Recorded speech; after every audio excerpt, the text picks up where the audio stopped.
Puncaknya klasemen grup B media Vietnam viralkan perjuangan timnas U17 Indonesia.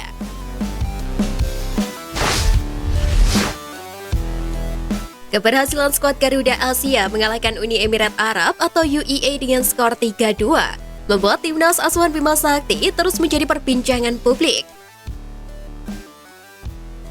Tak hanya di kalangan pecinta sepak bola tanah air, media luar juga turut menyoroti kiprah Arkan Kaka dan kawan-kawan.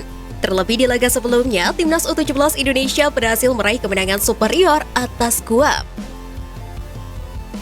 Hal tersebut menjadi catatan yang sangat positif bagi skuad Garuda Asia di ajang kualifikasi Piala Asia U17 2023. Pasalnya, timnas U17 juga sukses mengkudeta UEA dari puncak klasemen sementara. Tentu hasil ini tidak luput dari kerja keras dan juga usaha para pemain dalam pertandingan yang dijalani. Bahkan, media Vietnam The Tau 24/7 mengaku sempat terkejut atas progres signifikan yang dilakukan oleh skuad asuhan Bima Sakti.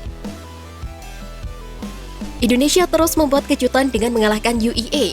Kemenangan tim Van Dau membuat semua orang terkejut karena sebelum pertandingan UEA lebih diapresiasi ketimbang Indonesia. Tulis dari The Tau 24/7.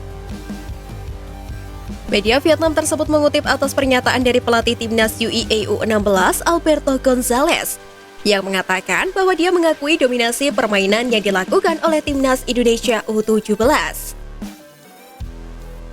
Meskipun begitu, masih ada tantangan besar yang menanti, yakni skuad Garuda Asia harus menghadapi timnas Palestina dan Malaysia di laga selanjutnya. Walau terlampau jauh hasil poin yang didapat, timnas Indonesia U17 tidak boleh menganggap remeh lawan di setiap pertandingan yang dijalani.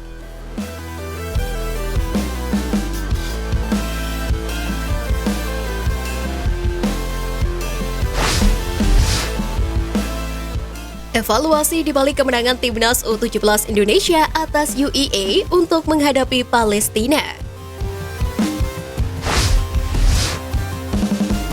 Pertama, meminimalisir kesalahan di lini belakang.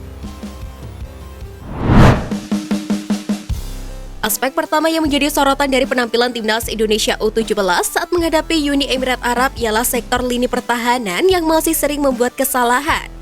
Sektor ini memang mendapatkan evaluasi khusus dari pelatih timnas Indonesia U17, Bima Sakti. Menurutnya, 2 gol yang bersorang ke gawang Andrika Fatir Rahman tidak terlepas dari lini belakang yang dikomandoi oleh M. Iqbal. Kedua, menjaga fokus dan konsentrasi.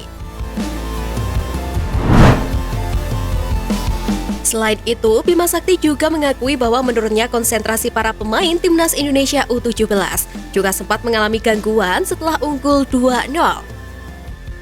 Imbasnya, pemain Uni Emirat Arab sukses memanfaatkan situasi ini untuk mencetak gol cepat hanya dalam durasi kurang dari 10 menit. Lewat aksi dari Walid Malala dan Gani Abdallah. Menghadapi Palestina yang notabene mengincar poin untuk menjaga asa lolos ke Piala Asia, Vigo Dennis dan kawan-kawan dituntut untuk menjaga mental dan juga konsentrasi hingga pertandingan berakhir.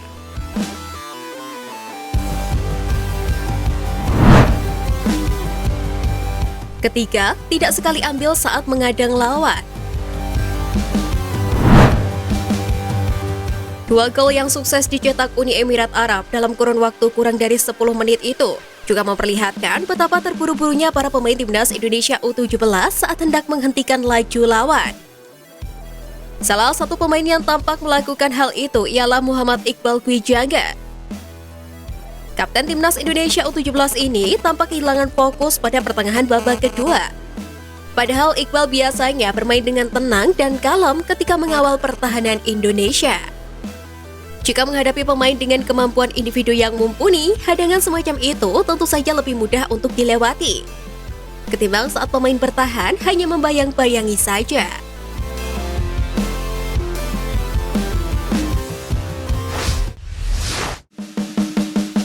Timnas Malaysia U17 terancam gugur lebih cepat. Timnas Malaysia U17 langsung tak dijagokan lolos ke Piala Asia U17 2023 setelah bermain imbang 1-1 kontra Guam di laga kedua. Padahal di laga pertama grup B, Malaysia secara superior menghantam Palestina dengan skor 4-0. Setelah melalui 2 pertandingan, Malaysia duduk di posisi ketiga dengan raihan 4 angka. Terpaut 2 poin dari Timnas Indonesia U17 dan UEA yang berturut-turut menempati posisi 1 dan 2. Sebenarnya Malaysia masih berpeluang lolos ke Piala Asia U17 2023. Skuad Harimau Muda dipastikan lolos jika menyapu bersih 2 laga sisa dengan kemenangan, yakni melawan UEA dan juga Timnas U17 Indonesia. Namun melihat calon lawan yang dihadapi, Malaysia tidak akan semudah membalikan telapak tangan untuk mendulang kemenangan. Terlebih melawan Guam yang menjadi bulan-bulanan di 2 laga awal malah bermain imbang. Jangankan menang, Malaysia malah berpotensi dipastikan gagal lolos ke Piala Asia U17 2023 sebelum bersua dengan skuad Garuda Asia. Hal itu terjadi jika Malaysia kalah dari UEA, dan di laga lain Timnas Indonesia U17 menang atas Palestina. Andai kondisi ini terjadi, koleksi poin Timnas Indonesia U17 dan UEA sama-sama 9 angka. Sementara itu, Malaysia tertahan di angka 4. Itu pun jika Malaysia menang atas Indonesia di laga terakhir. Koleksi poin skuad Harimau Malaya hanya 7 poin. Raihan poin tersebut belum cukup untuk membuat Malaysia finish di posisi 2 besar. Sebab Timnas Indonesia U17 dan UEA sudah mengkoleksi 9 angka. Oleh karena itu ada potensi sebelum laga Timnas Indonesia U17 versus Malaysia digelar, skuad Harimau Muda sudah dipastikan gagal lolos ke Piala Asia U17 2023. Tentunya kondisi ini sangat-sangat membungkam Kapten Malaysia Muhammad Danis Darus, yang awalnya meremehkan Timnas Indonesia U17.